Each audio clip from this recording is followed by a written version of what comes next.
We'll call to order the steering committee. Commissioner Fields, I know this is your committee, so I'll let you start with that, and then when you finish with your minutes and stuff, you can turn it back over and I'll go from there, okay? I'd like to call the steering committee to order. We do have a quorum. Everyone has a set of the agenda in front of them. Does anybody see anything that needs to be added to the agenda for the 20th?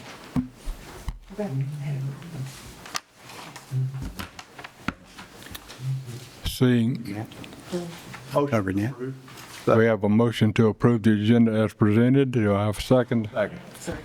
All in favor say aye. Aye. Any opposition, same sign.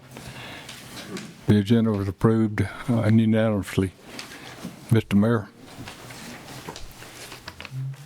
And you'll need, do you have public comment for your, any public comment wants to speak before the steering committee, you can come now, speak, state your name and address for the record.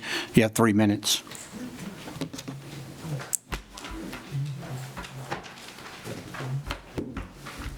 Everybody should have a packet that looks like that. There's a lot of detail in your packet. Some is technical. I'd be happy to sit down if anyone to discuss it. Please look at the last page. I've got, those are the systems that I've studied, and I have the source document showing the discrepancies between what was permitted and what is actually in use. I've studied the Water Authority STEP system business model, and I'm here to report on what I found. Their business model is built on 2 pillars: purposely using undersized drip areas and evading enforcement. This model depends on lax regulation and ineffectual oversight. At the county level, we have nothing in our planning rules nor in our zoning rules to address STEP systems. We should, but we don't. At the state level, TDEC enforcement is bound by the rules as they are written. This too supports their business model. No county regulation, insufficient state regulation, zero oversight from the Water Authority Board. Chris Lieber and Adenis have taken advantage of this, and they have taken advantage of all of us. Let's look at the drip area scheme. When a developer builds a subdivision, they pay Adenis to design and install a STEP system. Drip area size and soil quality are critical factors. For their calculations, Adenis assumes and applies an unjustifiably high soil capacity. This produces a greatly reduced drip area size, so the developer has more land to sell and costs are cut for Adenis. Mr. Lieber applies to TDEC for a permit. He certifies under penalty of perjury the accuracy of his statements. TDEC issues the permit based on his representations. After the STEP system is installed, the as-built drawings of the project are required to be sent to TDEC showing the details of what was built. Often those are not submitted. Take a look at your page 1. It shows the number of houses on 1 acre of drip area. You'll find examples of the number of homes on 1 acre. Rutherford County Utilities is regarded as well managed. They permit about 14 homes per acre. Their detailed guidelines are on page 3. Our Water Authority's executive director stated that 17 homes per acre is about the maximum. But if you look at the next 2 blocks, you see the number of homes he submits on permit applications is much closer to 30 homes per acre. In the last example, we see the Water Authority's business plan in action. 8.8 acres is on the permit, yet only 2.6 acres have been installed with drip. 113 homes per acre is the result. This is indefensible. You can fool the customers for a while, you can fool TDEC for a while, but you can't fool Mother Nature. They created a 2.6 acre swamp. Adenis knew this would fail from the moment they installed that system. TDEC notified Lieber in 2018. To summarize, Adenis purposely designs undersized drip fields, and then the authority has them permitted. Pollution is magnified by installing partial drip areas. To avoid detection, the authority evades enforcement by submitting permits that don't match the facts on the ground. They ignore TDEC enforcement notices, sometimes for years. They simply neglect their customers' complaints. And they often don't submit as-built drawings, because if they did, TDEC could have stopped the pollution before it even started. That's the business model. It makes a lot of money. Let's take a quick look at page 5. Your time is up, Mr. Young. Take a look at page 5. Mr. Young, Mr. Ken, time is up. Anyone else wishing to speak for the steering committee? Yes, ma'am. My name is Rebecca Milligan. I'm on the HOA board at Sunset Harbor, one of those neighborhoods affected by this faulty drip system. It's a problem we've been addressing for over 7 years. 7 years of state violations to Sunset Harbor. It's still not fixed. I take the calls from my neighbors. The calls include complaints about standing, pooling, streaming water from the drip field, smells that are incredibly bad, sick and dying pets, not mowing or maintaining the drip field. When I call water and wastewater, they tell me to call Adinas to maintain that field. They're not maintaining the field because the field is too wet to even mow. They were cited and have been cited every year since 2018. 2023, it was discovered the state went out and mapped of the 5.67 acres that were supposed to be in drip field. It's exactly what Mr. Young shared today. 2.2 acres are dripping, and they're not dripping well. It's clay back there. It's clay. I don't know who did the study. It doesn't seem like they know what they're doing. I talked to Chris Liebauer. I also talked to Chris Benzinger. I asked them when they informed me that the full 5.67 acres had been laid. I asked them, please tell me the dates. I've lived in this neighborhood. Those lines have not been laid. They have not given me the documentation. That was 9 days ago. I have not yet received it. We're sick of this. Last week, we walked out to look at a new area very recently laid. There had been no rain. And again, we observed pooling and ponding of water. Where are these drip lines? Number one. Number two, why, when I call water and wastewater, who I pay my bill to faithfully every month, do they point the finger at Adinas? No one seems to be responsible to fix the problems. When I recently read the news article about the federal lawsuit, I said to myself, this sounds exactly like my neighborhood. Are you willing to fix this for us, or do we have to join a federal lawsuit to get something done? When will they fix it? What is the plan to fix it? And why are we still using Adinas when for 7 years they haven't fixed it? They said there's no one else out there. I don't believe that. And if that's true, find someone willing to fix it. If they can't fix it, put us on regular sewer, because these drip fields aren't working. We're frustrated. We don't know where else to go. I've called the state more times than I want to talk about. You have the violations. Who can enforce fixing these failing systems? Mayor, please hold them accountable. Thank you.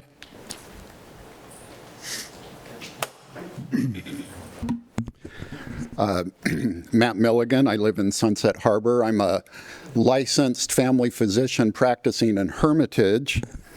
I want to say a little bit about the medical risk that these people are exposing me to. I have fecal matter coming to the surface, which is only partially treated. By stipulation, they are supposed to be filtering it through 2 sand filters and submitting it to UV radiation. Only 1 filter is being applied, no radiation. So therefore, I am exposed, because of them, to hepatitis A, hepatitis B, hepatitis C, to cholera, unnecessarily. I paid them thousands of dollars to potentially infect me and my loved ones. How dare they? I was an elected member of a hospital district in rural Washington state. I know a little bit about how boards work. I don't know if you board members know that you have the power, in fact, the duty, to hire and fire the best possible person to administer this program. It is your duty to fix this, okay? Starting tonight, you should vote to fire Mr. Lieber. Not next week, don't table it, don't send it to committee, vote now and fire him. End of question. You guys are going to be experiencing the most incredible colonoscopy with your stupid finances with this lawsuit. Are you ready for this? Sir. Are you ready sir, to defend everything? You're here to make comments to the steering committee, not to that board. So just talk to our steering Okay. committee, please. Help this board understand what they need to do to get rid of this and fix this thing. If the head coach of your football team has had 10 losing seasons in a row, you fire the coach. You don't keep doing the same game plan. Fire the coach now. He's probably a great guy. He's probably honest. I have no qualms with him as a human being. But as the director of this program, he's pathetic. End this, please. Thank you. Anyone else?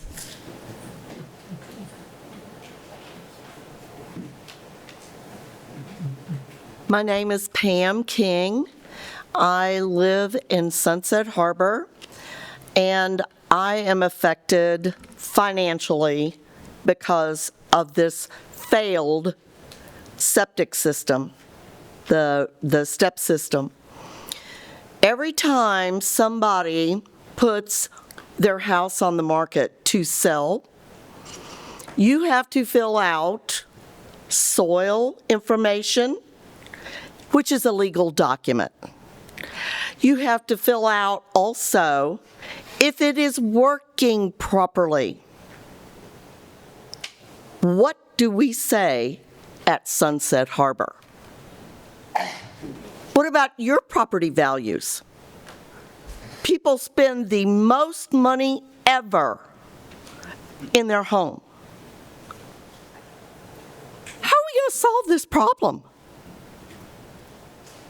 If it was in your backyard, would you treat it differently? Next.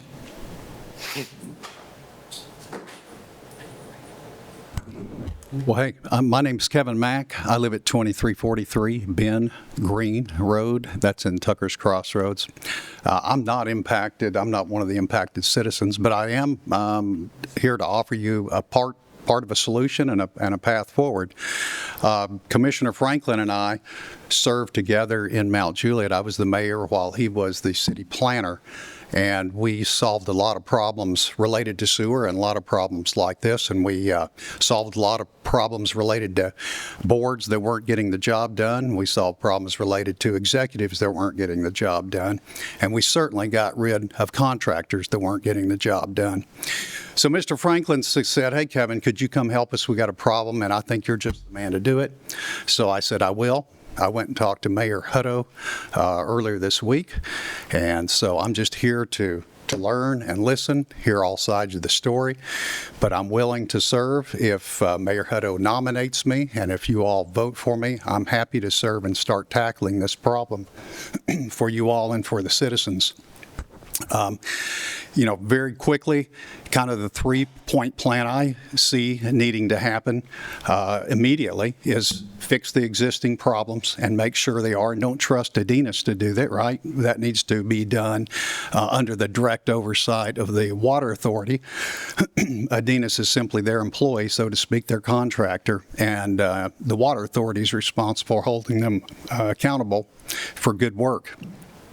And the next thing we need to do is look at preventing problems through more tightly integrating the wastewater capacity information with the planning and zoning process. And Mayor Bobby Franklin would be a perfect guy to help me with that because he's well informed on those things. And then the other thing we need to do for sure is to at least break, at a minimum, the Adinas monopoly in Wilson County. Don't know whether they would continue on as being a contractor, but they certainly don't need to be the only one. We need to have other contractors that, it's amazing what happens when you've got more than one real bidder and more than one contractor. Things start to happen. So anyhow, I just wanted to let you know that I am making that offer, and I'm happy to help or serve in any way. Thank you. Anyone else? I'm Pete Hager. I live at 636 Green Drive. My house is right next to the step system in Clay Estates. And like them, I've experienced the same thing. I moved here 10 and a half years ago. And at first, the field seemed to be working fine. No problems. They cut the thing a couple of times a year with tractor and a brush hog. And now they're about 20, probably about 20%. They can't even get there because it's so bogged down. It's like marshland, and they cannot go in there with the tractor any longer. I see them pulling their lawnmowers out with chains because they get stuck in there. I've seen pools of green water. The thing smells like a sewer many times, especially when it rains. And I just want something done. I'm putting my house up on the market this next year, and I'm very concerned about the value that I'm going to get out of it because of this issue. Thank you. Anyone else? This time we'll close public comment period. I thank you for coming tonight. I want to explain why we're here. Over the past several months, we've had lots of conversations in the media, lots of conversations that have been presented to our commission at committee meetings and at commission meetings. So I wanted to pull people together just to talk about where we're at. Let me be clear up front. This commission has no authority over the Wilson County Water and Wastewater Authority.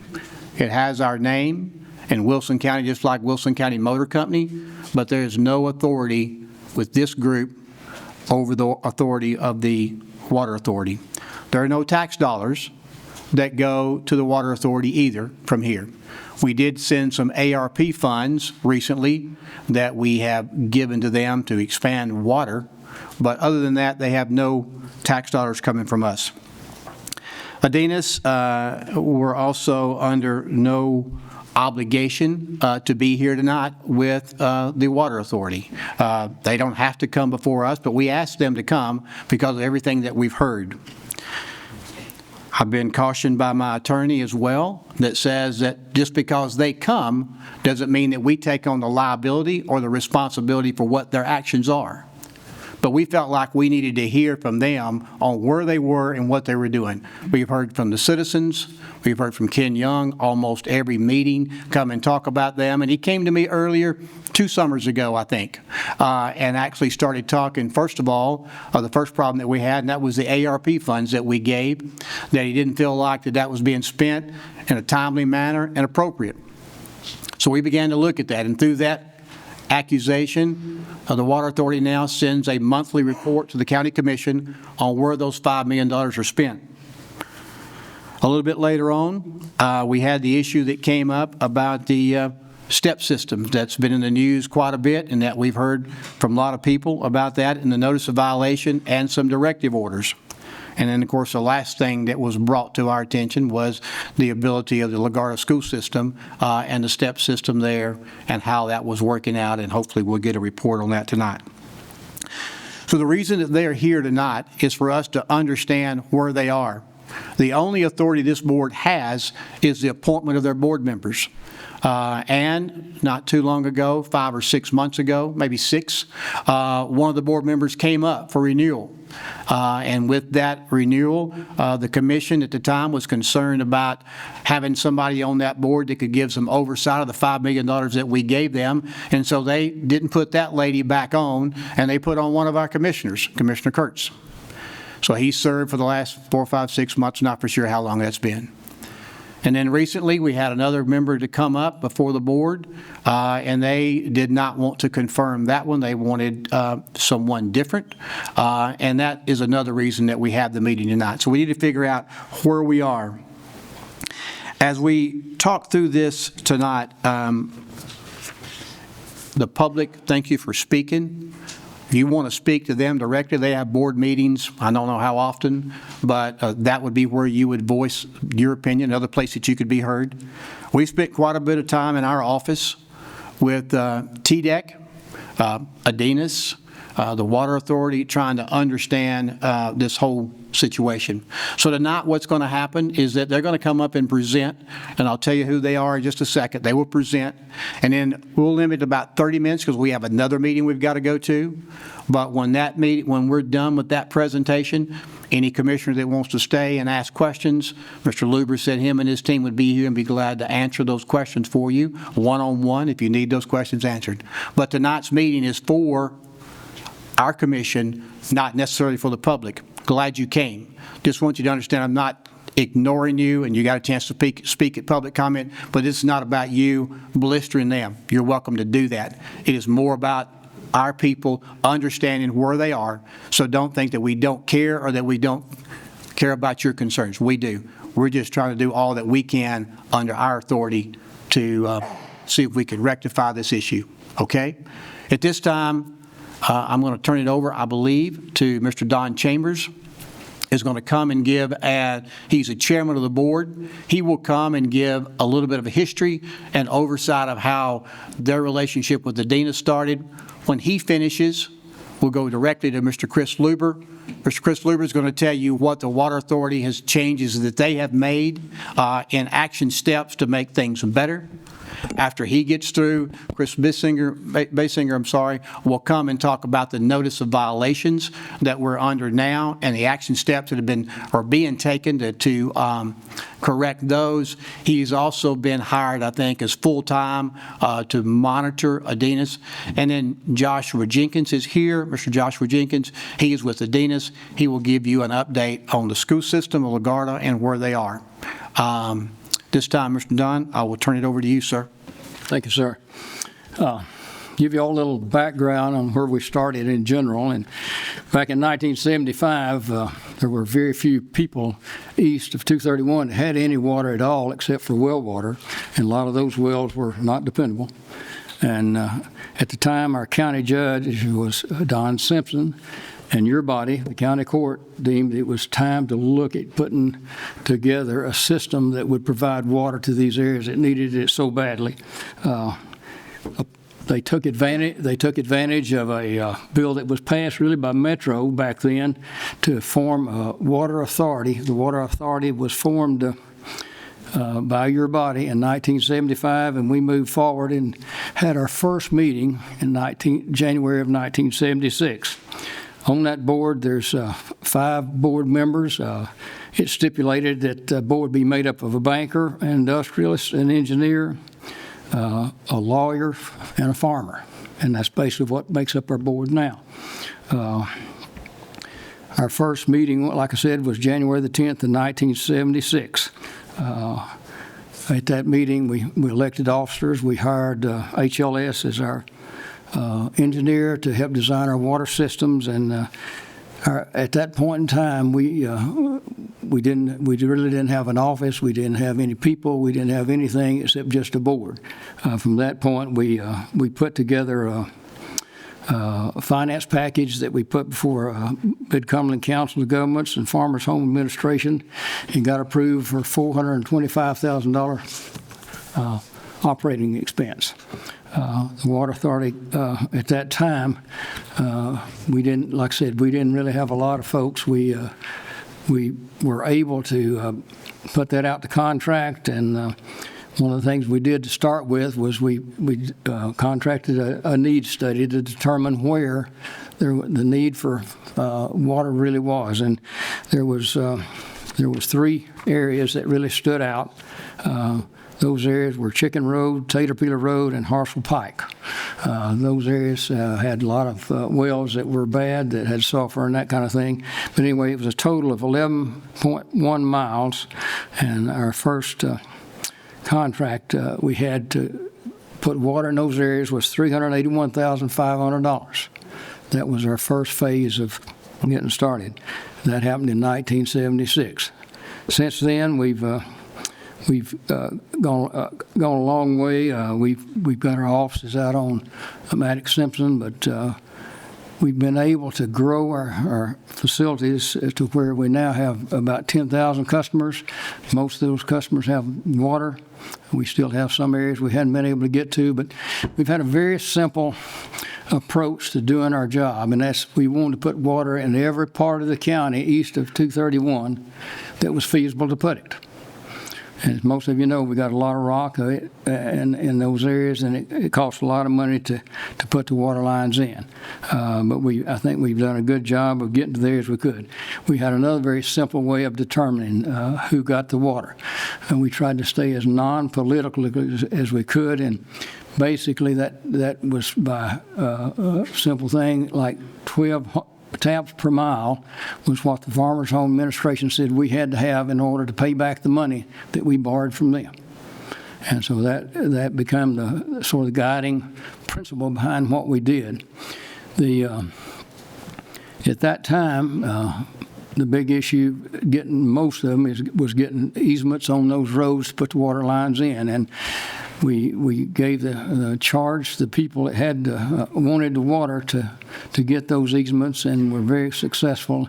They moved to the top of the list of getting water if they had all their easements, and was able to have the 12 taps per mile. That was a very simple way that we did it.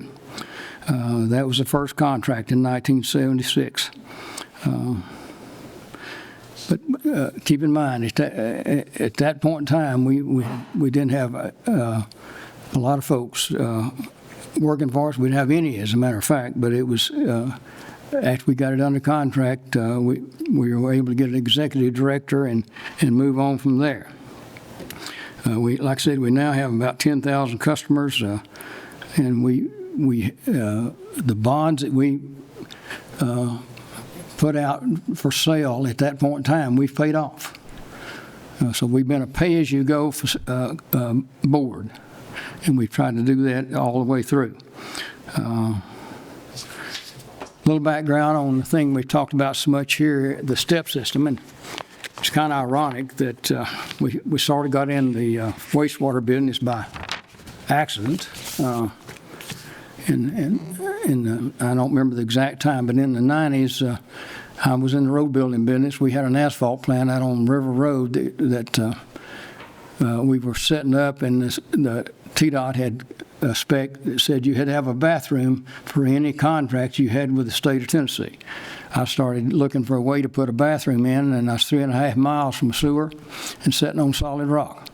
So I called TDEC and asked them if we could put a pump tank in to facilitate the bathroom. And he said, no, I can't let you do that. But he said, you got two brothers that's right down the road from me there on River Road that's got a new system called a step system.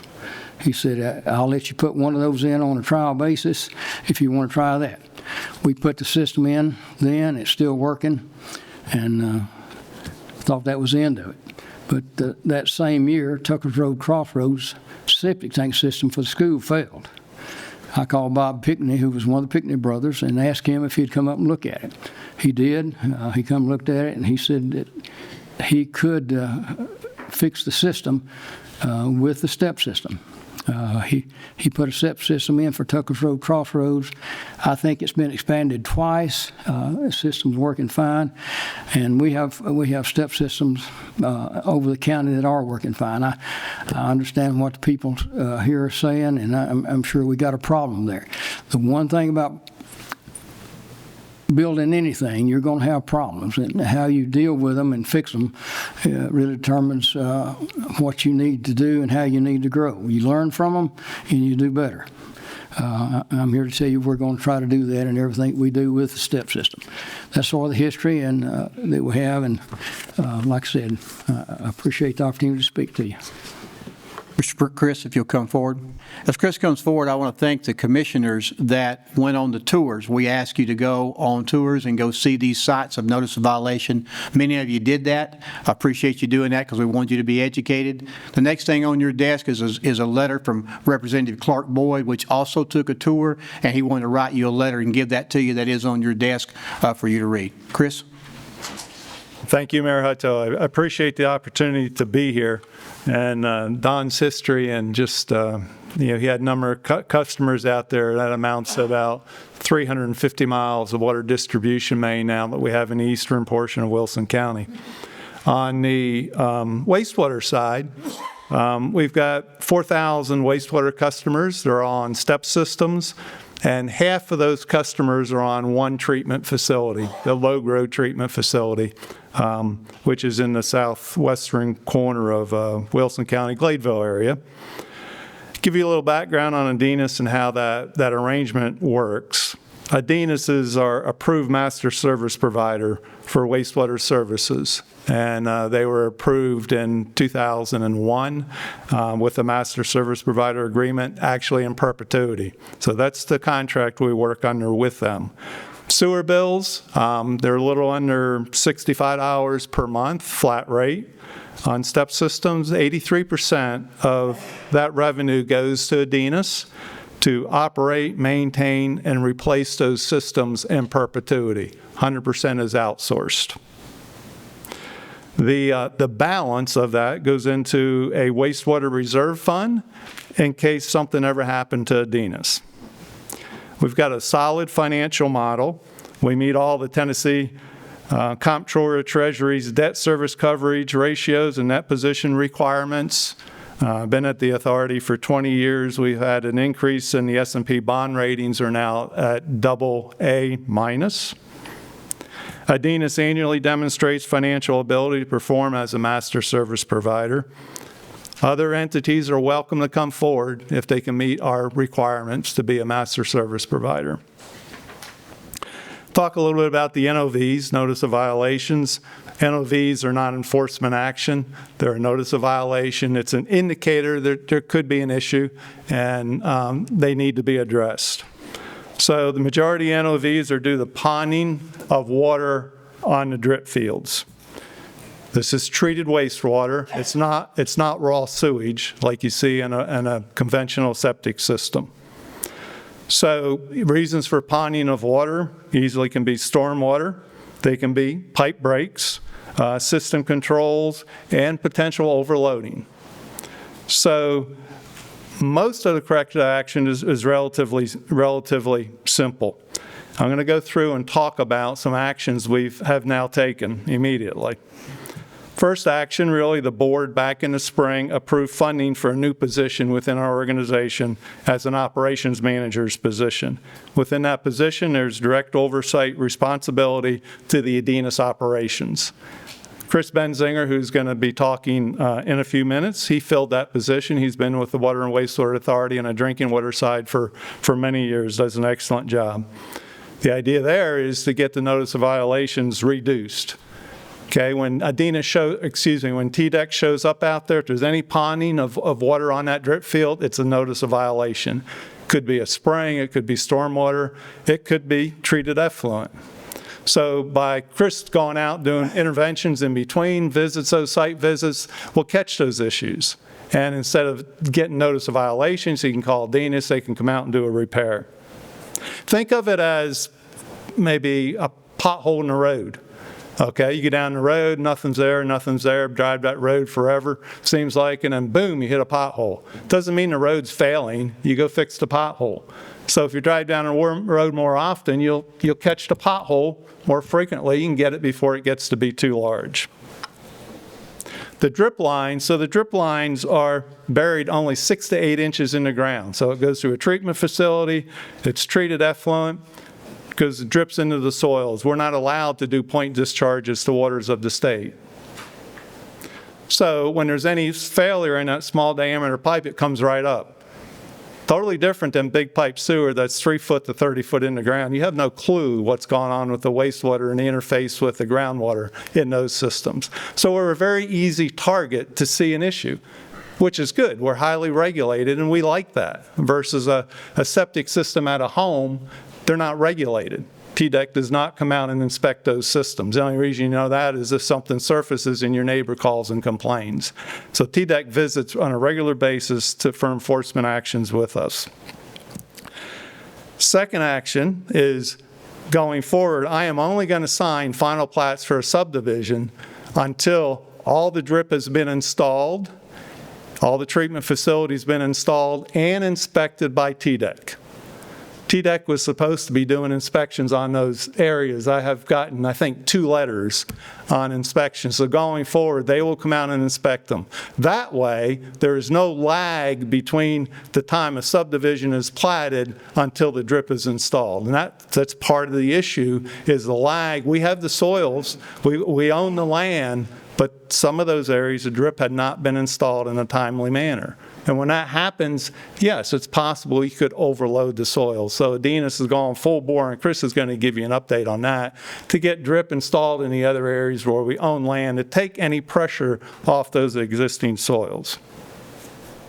Third requirement is that we've had a practice last few years that TDEC requires a certain loading rate on those soils areas, and we require 50% reserve above that. So going forward, we're going to require that, and we're going to look at putting that in an actual resolution, board resolution, so that when a developer comes in and says, hey, according to the TDEC guidance, you only have to have X soils, we're going to say we have a regulation at the local level saying 50% reserve above that. I want to invite, again, any elected officials for site tours, and also the community leaders out in these subdivisions. Contact Chris Benzinger or I, and we'll take you out on the site so you can actually see the treatment processes and see the effluent and understand how that all works. I'll go ahead and turn it over to Chris Benzinger. Thank you very much.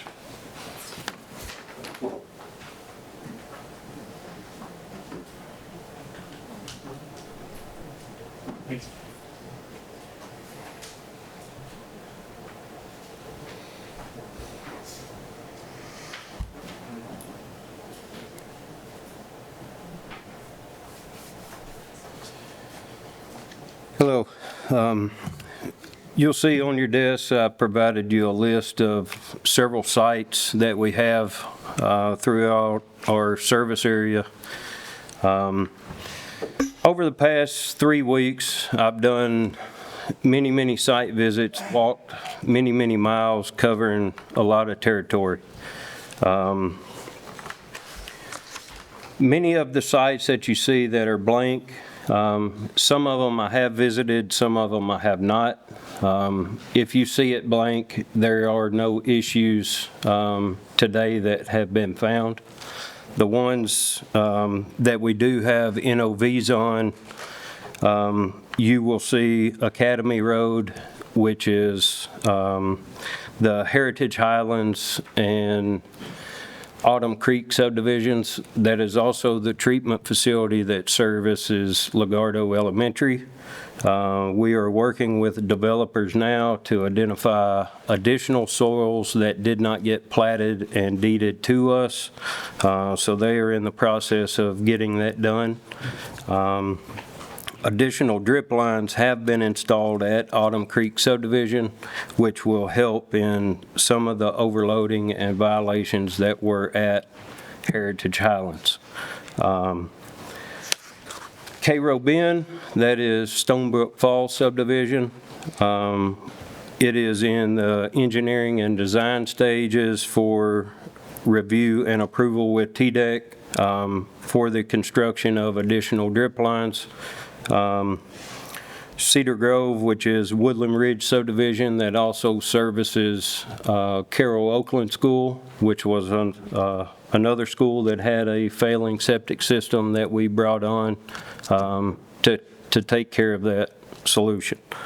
The notice of violation there has been addressed. Operations are currently in accordance to our operating permits at that location. Hickory Isles, that one, plans are presently being drafted for submittal to TDEC to get that approval. That one we will get resolved, and once that additional drip line gets approved by TDEC, it'll get installed and should take care of that solution.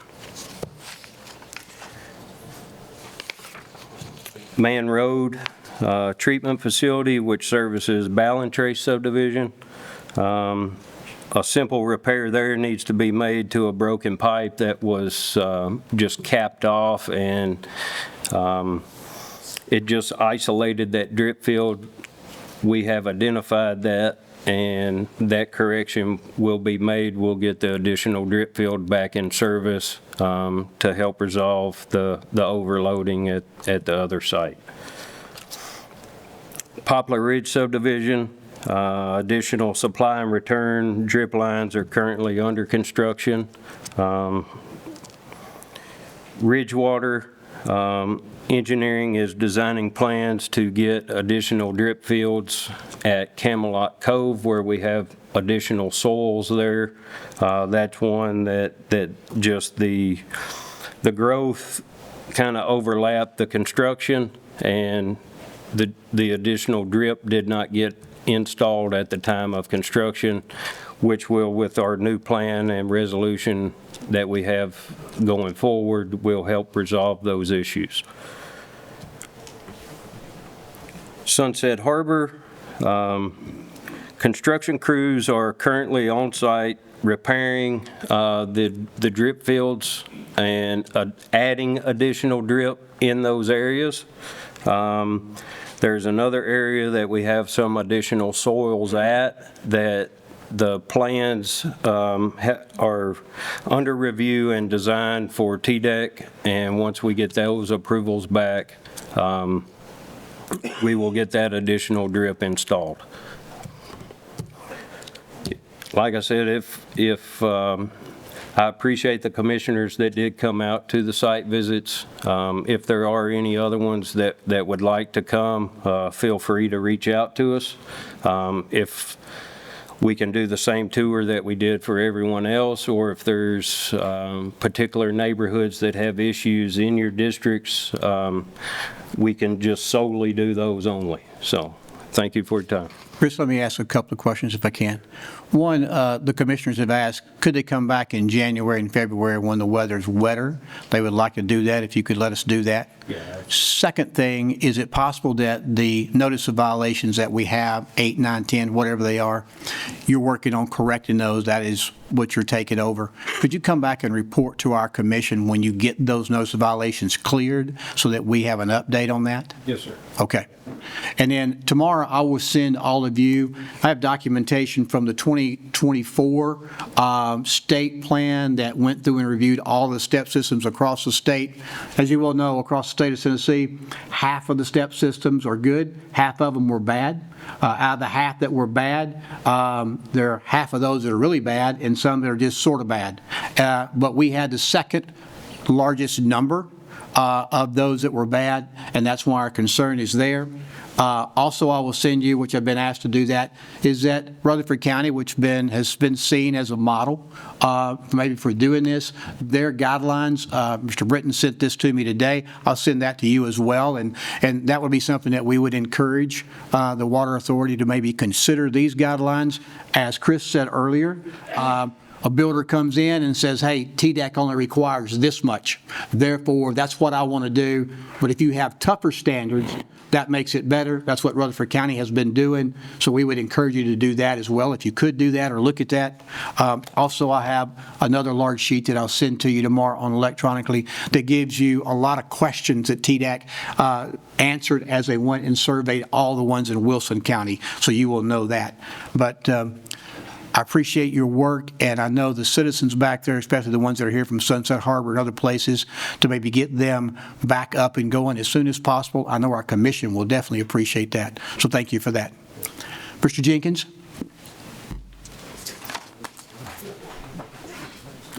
Yeah, I just wondered how long it was going to take to make some of these people whole for mowing the areas where they're talking about it's all swamp. And is that, I know it's not immediate, but do you have a time frame? For mowing? Well, they say in some of the drip areas, it's just like swampland, and the mowers can't do the mowing or bush hog, and that seems to be a major problem for a lot of issues. So in regards to those drip fields, there really is no regulation on the height of the grass. A lot of times the grass helps by absorbing the moisture in the ground and through evaporation and transpiration through just the plants themselves absorbing it. Now, there are some areas, once they have, Adenis, in talking to them, they do have a new, I wouldn't say land management contractor, but they do have like a mowing crew who has been frequenting the sites a lot more regularly to keep them mowed down shorter to where they are inspectable. In the past, there have been some sites that do get grown to where you can't even walk into them. Right. That issue has been addressed, and they have been working to get those mowed down to where you can get in to inspect them. And then that just makes it easier to find issues to get them corrected before they get out of here. Now, the inspection. Thank you. By Adidas, is that who inspects it? So Adenis is, so, Let me do this if we can. I want to finish with Mr. Jenkins, and then Mr. John, you can ask as many questions as you'd like to as we can. That way we got a budget committee group that's waiting, a library group that's waiting to present to the budget committee. So, Mr. Jenkins, if you'll go. For a quick update on the LaGuardo Elementary School, last month in September, we reached a conclusion with TDEC, which allowed us to treat them at our Academy Road facility while decoupling them from the other subdivisions, meaning that we would track each gallon that was sent to the Academy Road so that only that many gallons would be sent back to the elementary school. As part of that, the TDEC asked that we finish construction and provide detailed as-built on our construction plans before they would approve the system.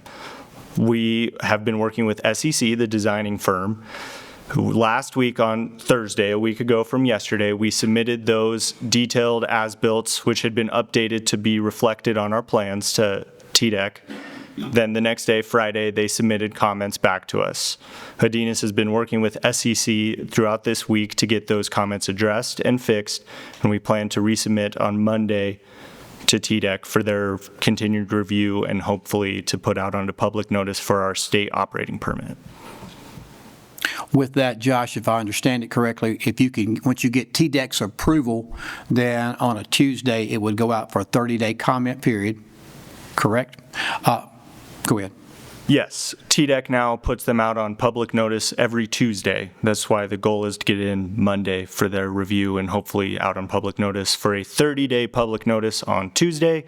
And at the end of those 30 days, provided everything goes well, it will be put out on a final permit and we can turn the system on for the school. Thank you.